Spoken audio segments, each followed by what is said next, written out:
this is definitely a big one with food waste composting, contamination. And for most people, contamination is an inevitability if you're going to be composting food waste. There are some waste streams where this isn't the case. For instance, pre-consumer food waste, you can probably get that set up so you're not getting in contamination. But even with green waste operations, you're going to get some contamination. So pretty much contamination is inevitable. And when you're thinking about accepting new waste streams, it's really important to think about where is this waste coming from and how much contamination is going to come with it. And then you can make an informed decision around, okay, maybe I'm getting this waste for $50 a ton instead of $40 a ton, but it's probably going to cost me $20 a ton to deal with the contamination that it's bringing in. Is it worth taking on? So as I mentioned in the beginning, ICI, typically much higher levels of contamination than, say, SSO. So I think that's probably the biggest one to think about is this coming from like homes, or is this coming from commercial and industrial sources where you tend to get a lot more contamination? The first thing that you want to do is keep the contamination away from the site as much as you can through being selective with your feedstocks. But inevitably it's going to come. So with that in mind, it all comes down to education, communication, and having a plan for how to deal with it from the beginning, because it's a part of composting now. So the first thing that we recommend is to structure contracts with whoever's hauling your waste, or if it's a contract with a municipality or something like this, that allows you to either reject loads that come in at higher levels of contamination or charge for higher levels of contamination. The drawback is this means you have to have somebody that's looking at the waste as it comes to the site and inspecting it. But in our opinion, this is kind of a must if you want to be doing this sort of composting, unless you have factored in for higher levels of contamination into just like your costs across the board. So when loads come in, always inspect them and then have some sort of clauses that allow you to reject them or upcharge if large amounts of contaminants are coming in. And this will create incentive for the haulers to communicate with the people that are producing the waste to lower contamination. If you don't have this in place, there really is no incentive for these institutions to reduce contamination. The second thing that's really important to consider is when you have contamination coming to your compost facility, you don't want to amplify your problem. And the way that you do this is by taking a plastic bag that's this big and breaking it into 1,000 little pieces of plastic that are this big. It's possible to remove plastic contamination, bags and things like this, on the tail end of the process, but only if they're not really tiny, because the kind of ways that we separate things, it's all based on size. There is some other technology that we'll talk about, but for the most part, it's just based on size. It's a trommel screen. So if you're getting contaminated waste and you need to grind it, don't put it through a high-speed grinder, because you're going to take that piece of plastic and you're going to explode it into 100 pieces of plastic that are impossible to get out. Also, if you're going to be using turning equipment, use a low-speed turner. So talk to providers, the manufacturers of the equipment, and see how fast, what is the RPM of the drum of their windrow turner? Is it really, really high? If it is, you're going to be, every time it goes through, it's going to cut up the material and create more of a contamination problem. Another thing you can do is try to keep your streams separate. So if you have green waste, maybe don't mix it immediately with the food waste and then put it all through the grinder if the food waste has a bunch of contamination in it. Maybe grind the green waste, then mix it with the food waste in a mixer or with an excavator or windrow turner before you bring it to the composting process. You can also use a depack if you're getting really, really highly contaminated waste. You can run it through a depack as well. So yeah, this is a super important consideration. And the reason that the reason it's important to not mill it, like it would be great if you could just remove all of the plastic on the front end, but it's very hard to do because the plastic is usually quite wet. And these screening technologies and things like that, they don't really work when the material's wet because it kind of globs together and it clogs the holes in the trommels and things like that. So you have to do it on the tail end of the process when it's dried out. That being said, you can do pre-screening. There's different ways to do this. You can do floor sorts where you kind of spread the material out on the floor when it arrives and you pick out big contaminants. You can also put it through a pick line like what's shown here. There's also, people have been looking at doing this with robots and artificial intelligence. We're going to talk about that next. But yeah, you're never going to get 100% of it out. So you need to have a plan on the back end. And when you're doing this kind of screening, you want to be focusing on large friable material. So this would be like glass bottles, pieces of metal, pieces of plastic that when they're kind of more friable, like PVC or something like this, stuff that like if it were to get hit by a grinder or a turner or a loader, might explode and turn into 20 pieces of contamination, or it might damage the equipment. So your focus really should be on those items with a pre-screen. So there's some very interesting data that was collected by Atlas Organics at their San Antonio compost facility.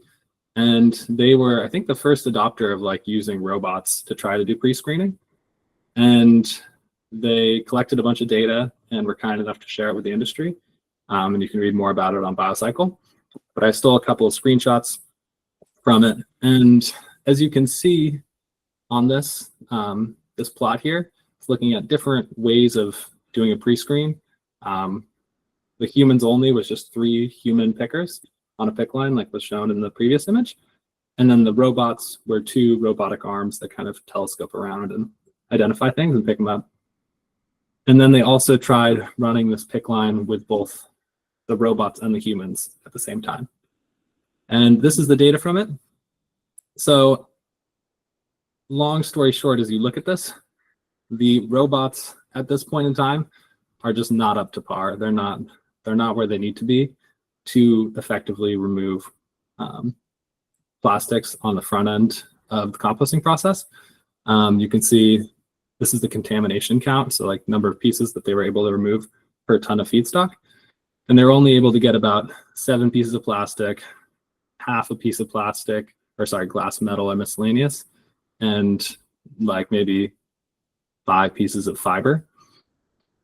So they actually did decently on the fiber compared to humans, but the humans were able to get a lot more plastic and a lot more of the glass, metal, miscellaneous. And this glass, metal, miscellaneous, as I was just describing, this is probably the most important thing to get out. This is the stuff that's going to break and explode and create a bunch of problems. And then these 2 pieces of data were when they're operating together, and they separated out the data there. And you can see that the efficiency of both groups went down when they're operating together. So long story short, not very good at removing material, but maybe that's okay. Maybe you could just scale it up.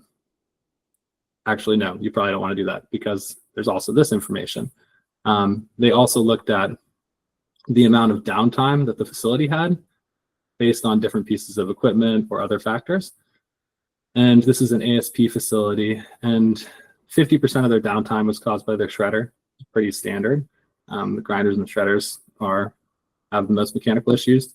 2% was from their trommel, but 30% was from their robots. So to get the small amount of removal was a huge amount of headache in terms of fixing robots, so on and so forth. And they also had a grinder at this site. It's interesting that the shredder was down so much more than the grinder, and a few other things that caused downtime. But yeah, really interesting information. Definitely recommend reading the BioCycle article. So now that you've taken your material, you've gotten the big friable stuff out, you've ground it, you've composted it.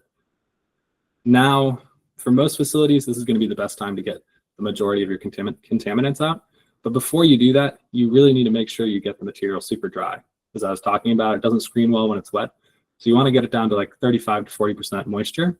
And the composting process will naturally do this, but sometimes the environment is not super cooperative and you have a bunch of material that's like mostly cured and you're about ready to screen it. And then you look at the forecast and you have like 10 days of rain. There's some ways that you can manage this. One is you can use fleece to cover the material. This is really, really cheap and probably will get like 90% of the moisture from going into the compost if you have it in windrows like this, around 25 cents a square foot, even less. Membranes, like geomembranes, those are also effective and they are like 4 to 10 plus. The downside with membranes is they have around a 5-year lifespan, so you need to replace them semi-regularly. And then you can also use a roof in this case to protect material before screening. But that has the highest capital cost, but you don't have to replace it every 5 to 10 years like a membrane. So some different thoughts. You can also do forced aeration and more aggressive turning to try to get the moisture out, but that will take time, especially as the material matures, it has less energy to evaporate moisture. So you've gotten everything, the big pieces out, you've composted it, you're finally ready for screening. Most people are going to be screening with a trommel or star screen or something like that, and basically you're just separating out the compost by size. And usually people are separating it out by like roughly like less than ½ inch is your mediums and fines, and you sell that as finished compost. More than that, those are your overs, and that's where all your contamination really winds up. So you now have this contaminated over. It's maybe 15% of the material that goes in by weight. It's going to come out. It's this contaminated over. So what do you do with it? Well, you can recycle it back into the process, but you're also then recycling the contaminants back into the process. You can take it to a landfill, but you got to pay for that. You got to truck it. You got to pay the tipping fee at the landfill. There's all sorts of different approaches. The third would be you take that material and you try to get as much of the plastic and contaminant out of it as possible. And what's shown here is a Windsifter, where basically as the material comes off the trommel, it falls, and then there's this high pressure air curtain that blows up and ballistically separates out all the film plastic. It pushes it up into this chamber right here. And then you suck that film plastic off here, and it comes down a tube and goes into like a dumpster or something like this. And this is actually a really, really great way of getting film plastics out. You can get up to 99% removal. The challenge is you have to do it very, very slowly. So to get, like with this is a small scale machine. With this, you could do maybe, to get removal levels of that high, maybe 15 to 20 cubic yards an hour. So it's not much. There are bigger ones that can do more capacity. You could also get a decrease in efficiency here and do double or triple that, but the amount of removal is going to go down. There's also vacuums where instead of having this kind of ballistic separation, you just have this vacuum, and you usually put these at the end of anywhere where the material is falling from one step to another. And these will get up to like around 85% removal efficiency. Again, it's never 100% removal, but this is pretty good. This is a very fancy version of what we were just talking about. I think this screener is like $1.2 million. Super fancy, but it does a great job. And this one also has magnetic separation, so it removes metal, and also a destoner to remove heavy materials. This other one also can have metal separation and a destoner, but this one's going to be able to do much higher throughput and have a lot of bells and whistles. So the technology is coming for plastic removal. It's still not perfect, but based on our experience, using this technology and using it on the back end is the best approach to managing contaminants.